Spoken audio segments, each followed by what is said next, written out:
اب زیارت عاشورہ میں کچھ لوگوں کے نام لیے گئے. اہل سنت پر سب سے بڑا ظلم یہ ہوا کہ ان کے پاس کوئی محرم نہیں. ہمارے بچوں کے لیے نعمت ہے، ان کے پاس محرم ہے.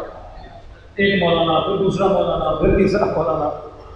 2 مہینے مجلسیں سن کے اسکول میں اتنا نہیں پڑھتے جتنا مجلسوں میں پڑھ کے چلے جاتے ہیں. بچوں نے کتابوں سے تو نہیں سیکھا، مجلسیں سن کے سیکھ گئے. اب سنی بچہ کہاں پڑھے؟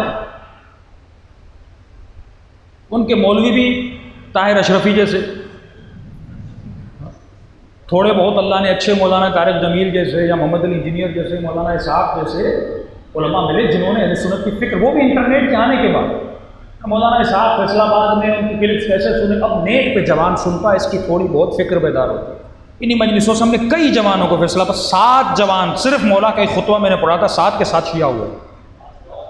ایک مولا کا خطبہ جو بغیر نقطے والا، بغیر الف والا.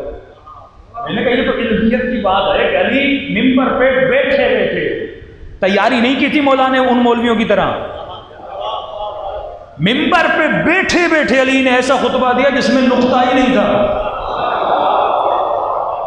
اس نے کہا بات ہے. میں نے کہا پھر ہم آئیوں نے وہ خطبے چھپوائے، لوگوں میں تقسیم. یہ ایک اہل بیت کا زندہ موجود. ایک مرتبہ آپ کہتے ہیں مولا نے فلاں کو زندہ کیا، فلاں کو کیا، وہ سنی کہے گا میں نہیں مانتا، تم جھوٹ بول رہے ہو.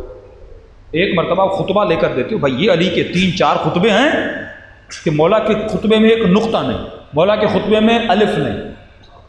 غالباً ایک خطبہ جس میں واو نہیں. اور یہ کب تھا؟ مولا ممبر پر تھے، نیچے مجمع سے کسی نے کہا کہ علی عرب میں کسی نے ایسا کلام کیا جس کلام میں نقطہ نہ ہو.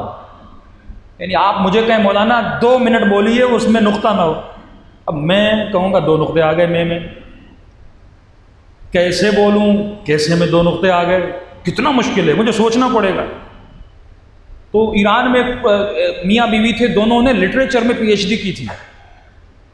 تو وہ کہتے ہم نے جیسے سنا، لبرل مائنڈ سیٹ کے تھے. علی نے ممبر پر بیٹھے بیٹھے مجمع سے بندے نے سوال کیا کہ علی عرب میں کسی نے ایسا خطبہ دیا، کوئی کلام کیا، کوئی شعر و شاعری کی جس میں نقطہ نہ ہو؟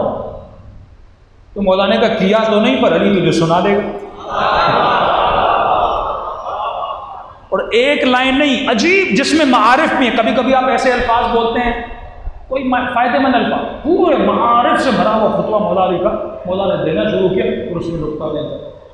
تو یہ پی ایچ ڈی پاس لٹریچر میں جنہوں نے ادب میں پی ایچ ڈی کی، وہ کہتے ہیں کہ ہم سوچ رہے تھے کہ فارسی کا ایک صفحہ لکھیں میاں بیوی ایک رات میں، یعنی ایک رات ہمیں ملی کہ ہم صفحہ لکھیں جس میں نقطہ نہ ہو.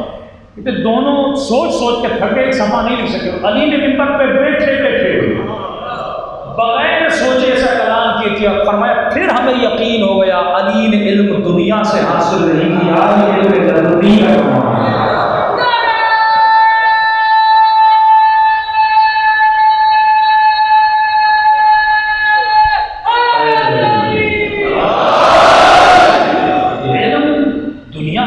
میں تو نہیں پڑھے.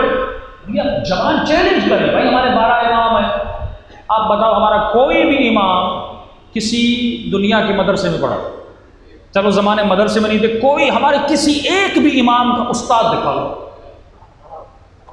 ایک استاد. امام جواد کے لیے مامون نے استاد رکھنا شروع کیا. وہ ایک دن آیا، اس نے قرآن پڑھا. امام جواد 7 سال ہم نے کہا غلط پڑھ رہے. اس نے کیسے غلط پڑھ رہا ہوں؟ امام نے صحیح پڑھ کے سنایا. اچھا امام نے کہا یہ اللہ کیا کہنا چاہتا؟ اس نے تفسیر. امام نے کہا تفسیر غلط کر رہے ہو. اب پڑھانے والا کون تھا؟ اس شہر کا امام جمعہ. بڑے بڑے استادوں کو رکھتا تھا کہ میں کہوں کہ اس کو میں نے پڑھایا.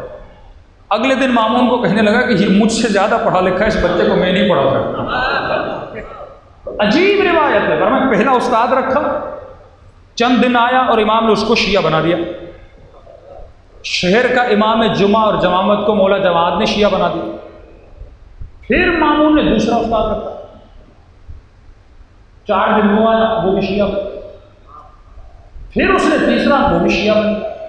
اب مسئلہ یہ تھا کہ جب یہ شیعہ بنتا تھا مامون اس کو پھر امام جمعہ سے ہٹا دیتا تھا، پھر دوسرا مفتی رکھ دیا. 4 مفتی مامون نے ہٹائے.